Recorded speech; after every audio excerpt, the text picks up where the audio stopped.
Hello friends, তো আজকে আমি বাড়িতে আইসক্রিম বানিয়েছিলাম। তো গুড মর্নিং সকলকে। ঘুম থেকে উঠে পড়েছিলাম, উঠে পড়ার পর একটুখানি ফ্রেশ হয়ে গিয়েছিলাম।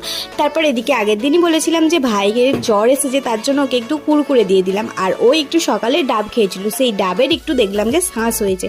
তো সেই শাঁসটা আমি দেখলাম যে ফেলে দেবো, তার থেকে খেয়ে নিই, তার জন্য ওই শাঁসটাকে নিয়ে বসেছি একটু খেতে।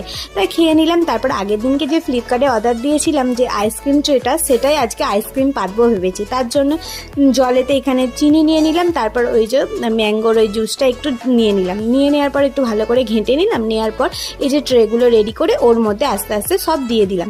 দিয়ে দেওয়ার পর এই যে এই লাঠিগুলো দেখেছে, এই লাঠিগুলো ওর মধ্যে দিয়ে দিয়েছিলাম। তারপর ওগুলো তো ফ্রিজে ঢুকিয়ে দিয়েছিলাম। তারপর কালকে দেখবো কেমন হয়েছে, তোমাদেরও দেখাবো।